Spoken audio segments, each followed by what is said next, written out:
মৰমৰ ছাত্ৰ-ছাত্ৰীসকল, আমি 12.2 এক নম্বৰ প্ৰশ্নত আলোচনা কৰিম অনুশীলনী। প্ৰশ্নটো কি দিয়া আছে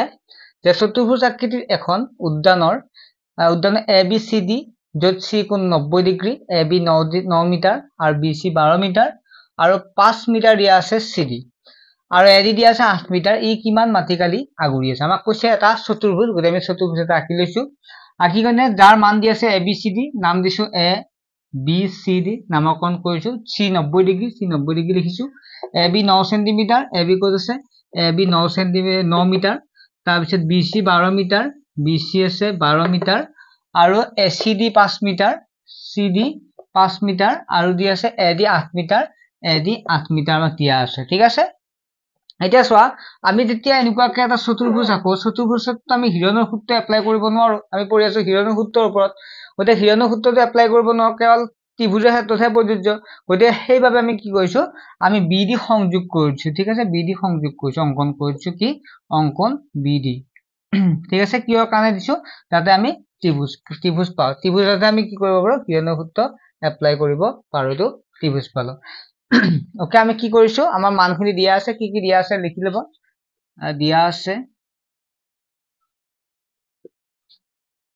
আছে কি আছে, C কোণ 90 degree, AB 9 metre, BC 12 metre, CD 5 metre আৰু AD 8 মিটাৰ, হয়নে? 8 মিটাৰ। এতিয়া আমি প্ৰথম অংকন কৰি লম। অংকন কি কৰিছো যে BD সংযোগ কৰা হল, BD সংযোগ কৰা হল।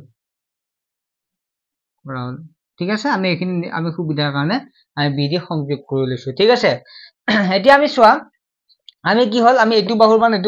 আমি দুটা ত্ৰিভুজ উলিয়াব লাগিব। গতিকে এইটো 90 ডিগ্ৰী সমকোণী ত্ৰিভুজ। যদি সমকোণী ত্ৰিভুজ থাকে, এইটো বাহুৰটো মান আমি নাজানো।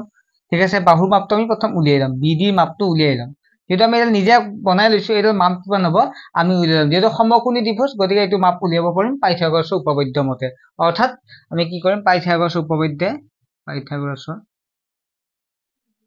উপপাদ্য মতে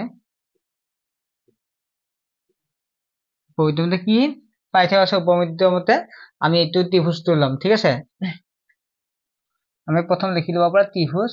BCD পাইথাগোৰাছৰ উপপাদ্য মতে কি আছে, আমাক কাৰ মান লাগে, BD লাগে। গতিকে সূত্ৰটো মনত আছে তোমালোকৰ, BD স্কোৱাৰ অৰ্থাৎ অতিভুজ স্কোৱাৰ, তাৰপিছত লম্ব স্কোৱাৰ, গতিকে লম্বটো লিখিব পাৰা। ঠিক আছে, এইটো যদি অতিভুজ হয়, গতিকে লম্ব লিখিব পাৰা, লম্ব স্কোৱাৰ মানে কিমান, আমি লম্ব বা আমি যিকোনো এটা BC স্কোৱাৰ যা, ভূমি কিমান আছিল, ভূমি CD স্কোৱাৰ।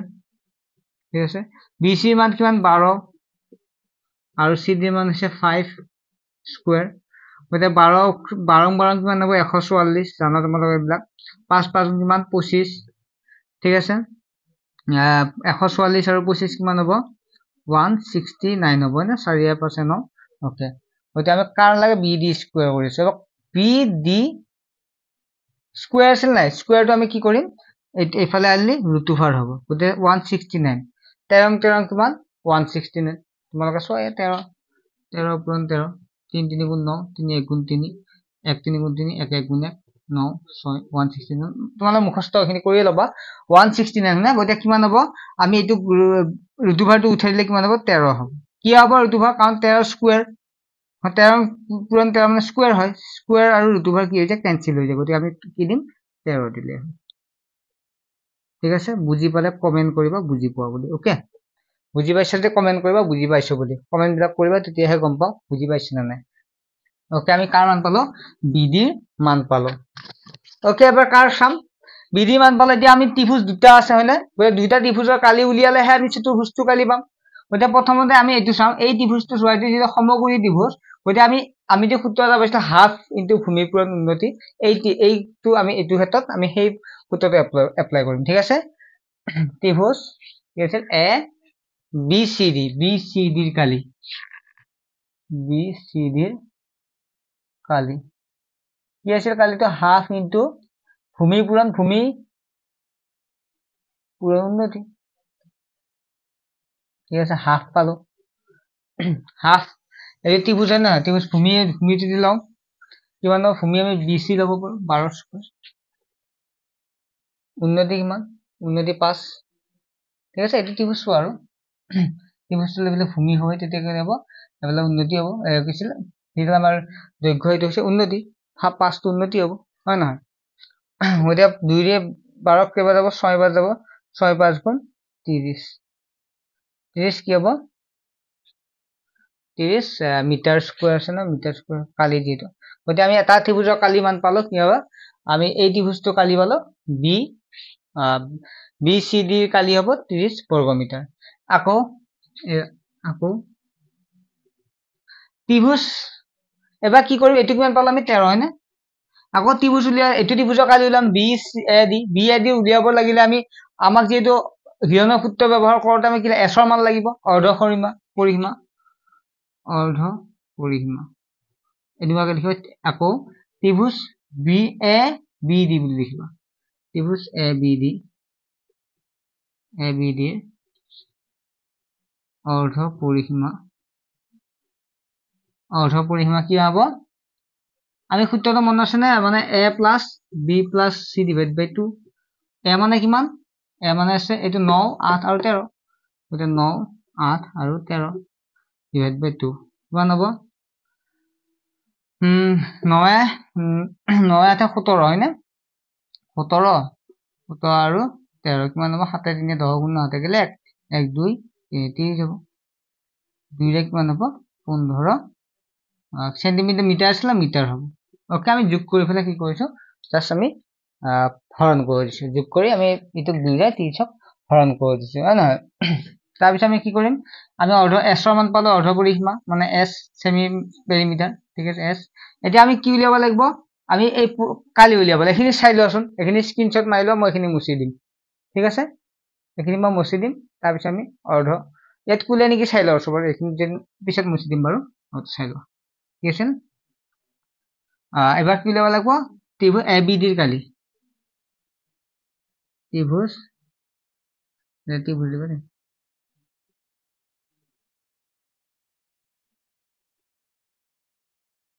S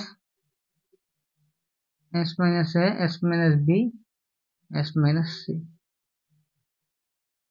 S ৰ মান কিমান S মানে 15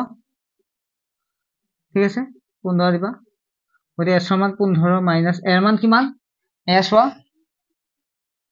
এইটো A 9 মিটাৰ 9 মিটাৰ এইটো A ধৰি লব পাৰা ঠিক আছে 9 মিটাৰ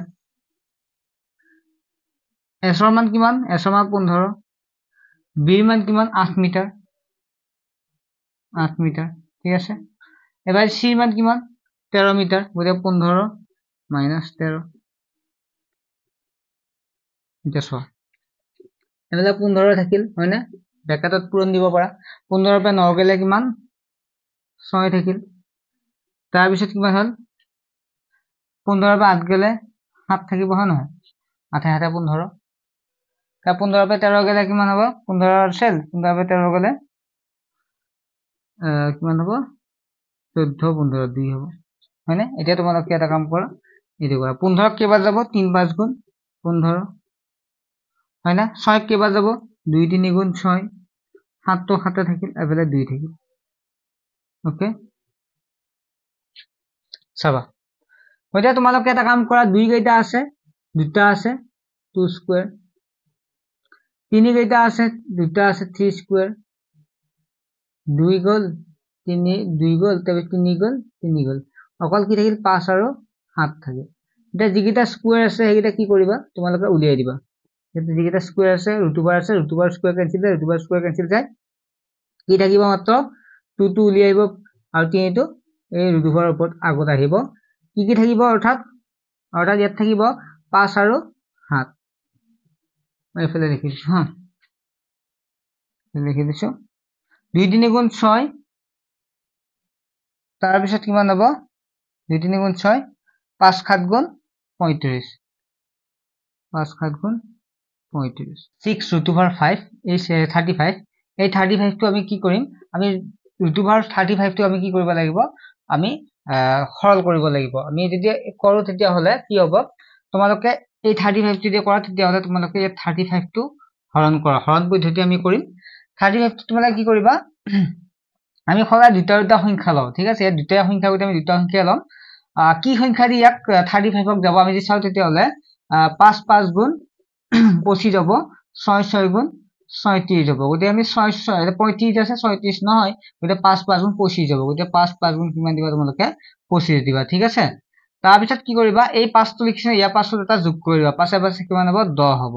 এটা তোমালোকে কি কৰিবা এটো বিগ কৰিবা 35 ৰ পৰা যে 5 ৰ পৰা 5 গলে 0 3 ৰ পৰা 2 গলে 1 হ'ব 10 হ'ব এতিয়া সব তোমালোকে 10 দি আমি ইয়াত এনেকুৱা এটা সংখ্যা পূৰণ কৰিম ঠিক আছে ইয়াত সংখ্যা পূৰণ কৰিম তেতিয়া তোমালোকে ইয়াতো পূৰণ কৰিব লাগিব তেতিয়া ইয়াত যি সংখ্যা পূৰণ কৰিলে এটো সৰু যেটো না যায় গতি তাৰ বাবে আমি ইয়াত দুটা সংখ্যা পূৰণ কৰিম কাৰণ দুটা বৰ্গ বুলি কোনে দুটা দুটাকে কৰিব লাগিব গতি এই দুটা সংখ্যা যেটো আমি দি দিম তেতিয়া ইয়াত দুটা সংখ্যা আহি যাব কিমান হ'ব 1000 হ'ব বুজি পাইছা